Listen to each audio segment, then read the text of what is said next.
कैसे हैं आप लोग। आई होप आप अच्छे ही होंगे और मैं आपका वेलकम करता हूं in my channel the Rahul Bhadauria classes.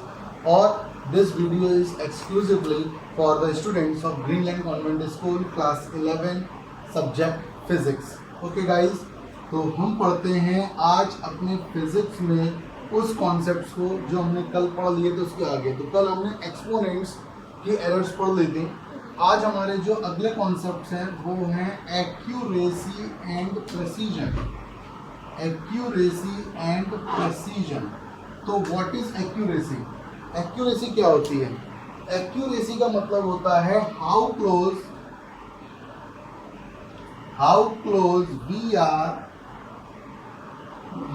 We are the true value. यानी कि हमने किसी बॉडी की लेंथ, हाइट को, वेट को, मास को प्रिसाइज किया, मतलब कि सॉरी हमने किसी को एट्रीब्यूट किया, आइडिया लगाया। हमने किसी को वेट को लेकर, मास को लेकर, साइज को लेकर हमने ये बताया कि हाँ भाई इसका क्या मास हो सकता है, क्या वेट हो सकता है। लेट्स सपोज हमने उसका वेट बताते हैं 18.01 ग्राम। हमने किसी बॉडी का वेट बताया 18.01 ग्राम और बेसिकली वो 002 के आसपास की है। तो बेसिकली 0.02 के आसपास की है। तो हमारी एक्यूरेसी बहुत सटीक है क्योंकि हमने बहुत ही मिनिमम डिफरेंस के साथ उसके आंसर को दे दिया। ठीक है ना, हमने आइडिया लगाया कि इसका मास इतना हो सकता है, या फिर हमने बोला कि 18 ग्राम है जबकि वो 18.02 है। तो बहुत ही मिनिमम डिफरेंस आ रहा है। समझ में आ रहा है? तो ये हमारी एक्यूरेसी होती है कि हमने जो भी रिजल्ट दिया है, whatever the result we have given without any measurements, हमने जो बताया या आफ्टर मेजरमेंट भी एक लमसम बताया है, तो वो एक्चुअल वैल्यू के कितना क्लोज है बेसिकली, तो इसको बोलते हैं एक्यूरेसी। ठीक है ना, how close we are to actual value, हम अपने एक्चुअल वैल्यू या ट्रू वैल्यू के कितने ज्यादा क्लोज हैं, this is our accuracy. After that precision का मतलब होता है कि इंस्ट्रूमेंट कितना लीस्ट बेसिकली आपका मेजर कर सकता है। How least an instrument can measure, how least an instrument can measure. यानी कि एक इंस्ट्रूमेंट कितना कम मेजर कर सकता है, कितना छोटा मेजर कर सकता है, क्योंकि जो इंस्ट्रूमेंट जितना ज़्यादा छोटा मेजर कर सकता है वो उतना ज़्यादा एक्यूरेट होता है, वो उतना ज़्यादा गुड होता है, आपको दिमाग होता है, उसमें एरर होने के चांसेस उतने ही कम होते हैं। ठीक है ना, जैसे हमारा मीटर स्केल। मीटर स्केल का मतलब आपके पास जो स्केल होता है 15 सेंटीमीटर का, आपके पास कुछ ऐसा होता है कि यहाँ पर नंबर्स होते हैं जैसे 1 है, 2 है, और उसके बीच में शायद आपको दिखेगा भी बहुत छोटे छोटे नंबर होते हैं, 10 मिलीमीटर्स होते हैं बेसिकली। और 1 मिलीमीटर का जो कॉलम होता है वो 0.1 सेंटीमीटर का होता है, मतलब कि उससे छोटा हम इसमें मेजर नहीं कर सकते। तो इसका जो प्रेसीजन होता है 0.1 सेंटीमीटर होता है मीटर स्केल का। ठीक है ना, तो मीटर स्केल का जो होता है वो 0.1 सेंटीमीटर होता है। उसी तरीके से अगर आप और भी चीज़ें होती है, जैसे होती है वर्नियर कैलिपर्स। वर्नियर कैलिपर्स अभी आप नहीं जानते हो, मैं आपको लैब में दिखाऊंगा। उसका होता है 0.01 सेंटीमीटर और एक होता है स्क्रू गॉज, उसका होता है 0.001 सेंटीमीटर। ये इसका क्या प्रेसीजन होते हैं बेसिकली। तो ये मीटर स्केल आपका 0.1 सेंटीमीटर तक मेजर कर सकता है छोटा, वहीं पर वर्नियर कैलिपर्स 0.01 सेंटीमीटर तक मेजर कर सकता है छोटा, और ये कितना कर सकता है 0.001। जो जितना ज़्यादा छोटा कर सकता है वो उतना ज़्यादा एक्यूरेट होता है। बेसिकली स्क्रू गॉज बहुत ज़्यादा एक्यूरेट है कंपेयर टू मीटर स्केल। ठीक है ना, तो this is called accuracy and precision. One more time, how close we are the true value is called accuracy. हम किसी भी न्यूमेरिकल वैल्यू के जो एक्यूरेट है उसमें कितने क्लोज हम जा सकते हैं मेजरमेंट्स के थ्रू, वो हमारा एक्यूरेसी होता है। और कोई भी इंस्ट्रूमेंट, कोई भी मेजरिंग इंस्ट्रूमेंट कितना मिनिमम से मिनिमम, छोटे से छोटे मेजर कर सकता है, वो उसका प्रेसीजन होता है, प्रिसाइजन होता है। और जितना ज़्यादा वो प्रिसाइज जितना ज़्यादा कर लेगा उतना ही हम क्लोज होंगे ट्रू वैल्यू के, और एरर की पॉसिबिलिटी उतनी वहाँ पर कम होगी। और अगर प्रेसीजन उसका ज़्यादा है, बेसिकली जैसे ये है, तो इसमें एरर ज़्यादा होने के चांस है मीटर स्केल में। वर्नियर कैलिपर्स में थोड़े कम है और स्क्रू गॉज में और भी कम है। तो more accurate device is screw gauge than vernier callipers, and vernier callipers is more accurate than metre scale. ठीक है ना, तो जितना ज़्यादा प्रिसाइज जाओगे उतना ज़्यादा आपको क्या मिलेगी, एक्यूरेसी मिलेगी। ओके, तो ये होती है एक्यूरेसी एंड प्रेसीजन। उसके बाद एक दो छोटे टॉपिक और आपके साथ कवर करके इस वीडियो को भी क्लोज करूंगा और चैप्टर को भी क्लोज करूंगा। देखिएगा, आज हम आगे पढ़ेंगे सिग्निफिकेंट फिगर। क्या होता है सिग्निफिकेंट फिगर? तो basically what are significant figure, मतलब सिग्निफिकेंट फिगर क्या होते हैं। सिग्निफिकेंट फिगर क्या होते हैं? सिग्निफिकेंट फिगर्स का मतलब ये वो नंबर होते हैं या वो डिजिट्स होती हैं, यानी कि डिजिट्स आर रिलायबली, जो रिलायबल हैं, basically digits that are known reliably. तो आप लिख सकते हो यहां पर digits which are known reliably, digits which are known reliably, basically RELIABLY, reliably, plus का मतलब यहाँ पर ऐड से है first uncertain digit is called significant figure.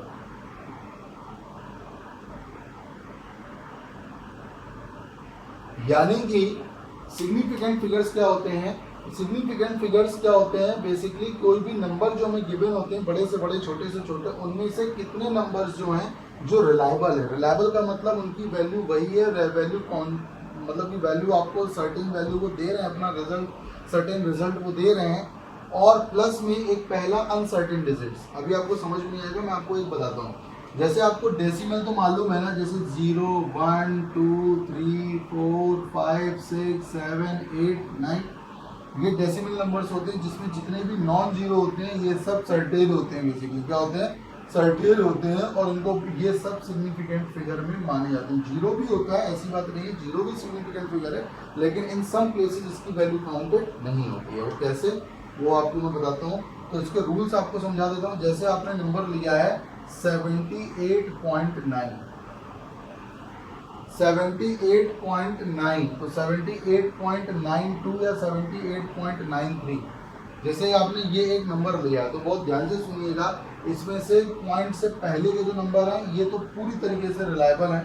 9 भी रिलायबल है क्योंकि इसके लिए फिक्स हो गई, लेकिन जो लास्ट नंबर है ये रिलायबल नहीं है। ये रिलायबल इसलिए नहीं है, क्यों नहीं है? ये आपका पहला अनसर्टेन नंबर है। कहाँ गया? अनसर्टेन डिजिट है। क्यों?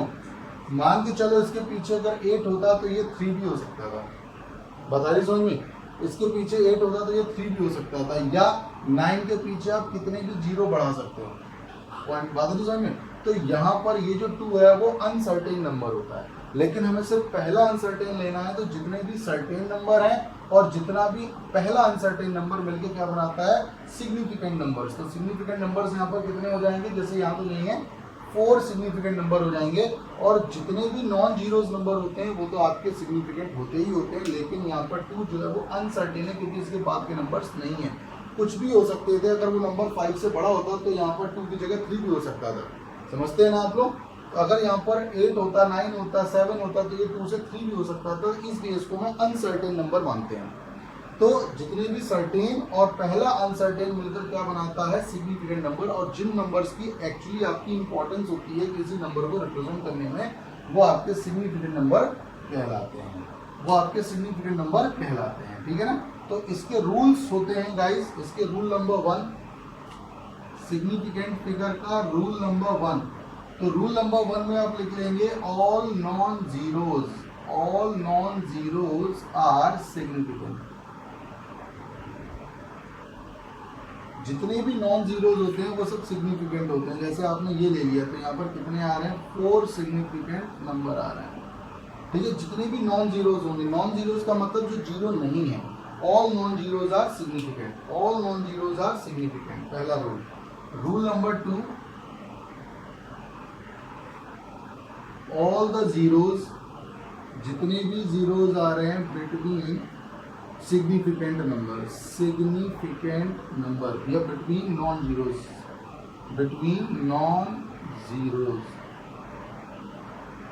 Are significant. मतलब जितने भी जीरोज हैं बिटवीन नॉन जीरो के बीच में जितने भी जीरोज आ रहे हैं वो सब सिग्निफिकेंट हो जाते हैं। नॉन जीरोज के बीच में जितने भी जीरोज आ रहे हैं वो सब सिग्निफिकेंट हो जाते हैं। जैसे मैंने 1 लगा के 008 कर दिया, तो ये 3 जीरो आ रहे हैं 2 नॉन जीरोस के बीच में, तो इसमें नंबर ऑफ सिग्निफिकेंट 5 होंगे। जैसे आपका आ रहा है बेसिकली आपने 0006 ले लिया, तो 8 और 6 सिग्निफिकेंट नंबर है, नॉन जीरोज उसके बीच में चारों जीरोज हैं, ये भी सिग्निफिकेंट हो जाएंगे, तो 4 3 7 सिग्निफिकेंट नंबर यहाँ पर आपको मिलेंगे। तो ये था रूल नंबर 2। रूल नंबर 1, आपके जितने भी नॉन जीरोज है वो सब सिग्निफिकेंट हो जाएंगे, जितने भी जीरोज आ रहे हैं नॉन जीरोज के बीच में वो भी सिग्निफिकेंट हो जाते हैं। नंबर 2। नंबर 3 जो आएगा, रूल नंबर 3, वो ये हो जाएगा कि ऑल द नंबर्स बेसिकली जो जैसे मान के चलिए रूल नंबर 3 में क्या हो जाता है, अगर कोई नंबर लेस देन 1 है, तो यानी कि नंबर 3 में आ जाएगा रूल नंबर 3 में, if number is less than 1 then numbers, यानी कि then 0 left side of point are non-significant।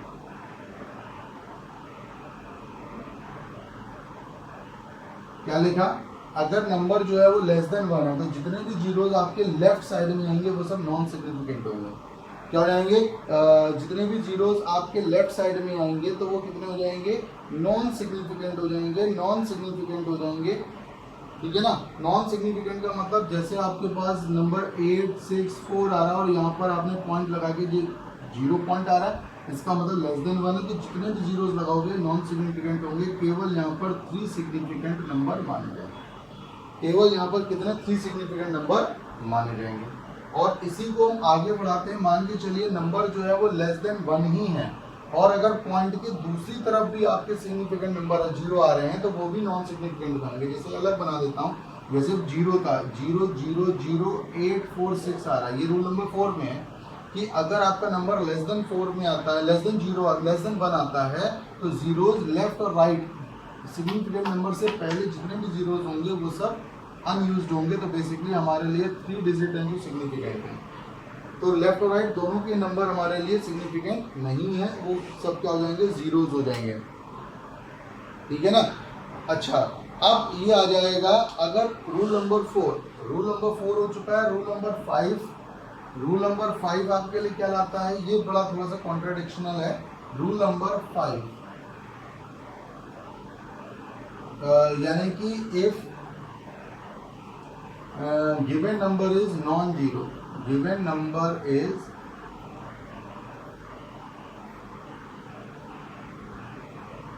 without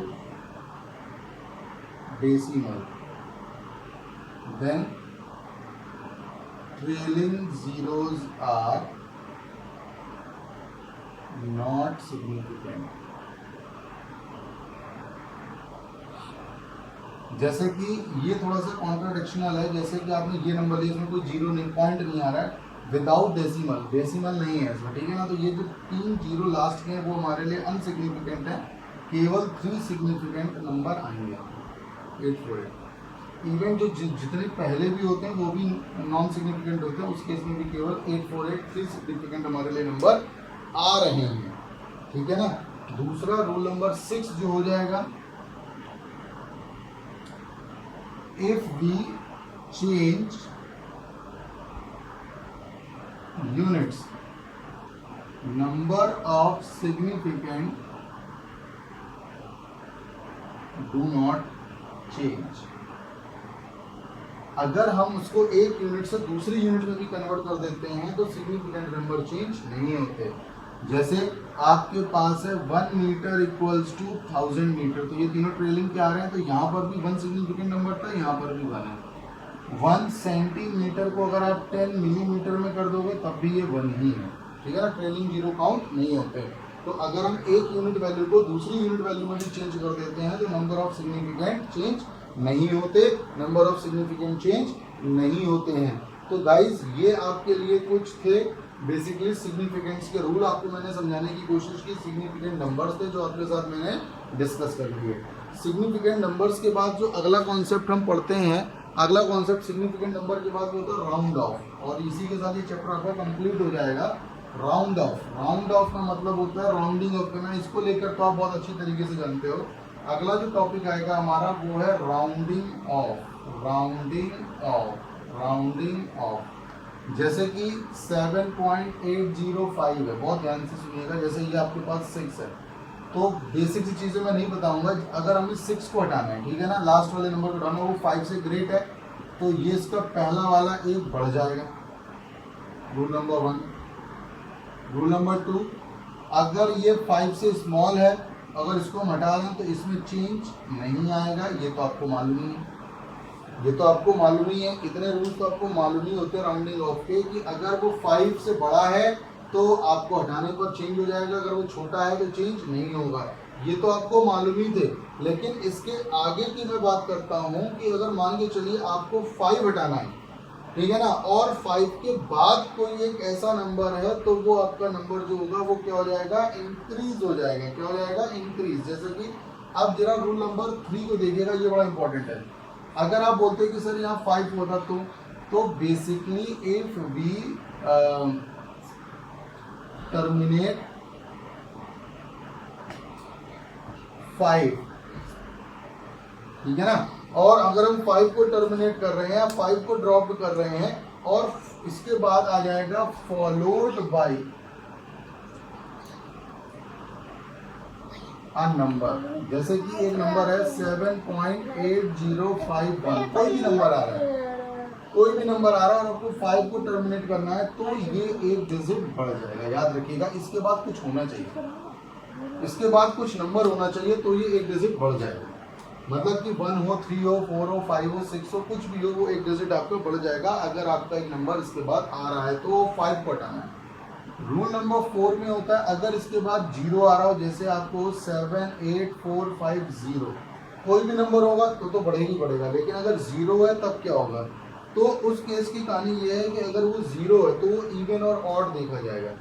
even और ऑड का मतलब होता है कि अगर आपको 5 को हटाना है, और कहने का मतलब आपको 5 को हटाना है, और 5 से पहले इवन नंबर आ रहा है और उसके बाद 0 है, तो ये आपका नंबर चेंज नहीं होगा, आपको 5 को ड्रॉप करना है। लेकिन अगर आपको 5 को ड्रॉप करना है और इसके बाद कोई ऑड नंबर है, लाइक सपोज 5 है, सॉरी यहाँ तो 0 था और ये कोई ऑड नंबर हो जाता 5, आपको 5 को ड्रॉप करना है, बाद में 0 है, तो ये एक इंक्रीज हो जाएगा आपका। और इस तरीके से राउंड ऑफ के रूल्स कंप्लीट होते हैं। मुझे मालूम है आपको पहले 2 तो अच्छी तरीके से समझ में आ गए होंगे, कम ज़्यादा पे एक बार मैं आपको उनको बता देता हूँ जो थोड़े से स्पेशल है।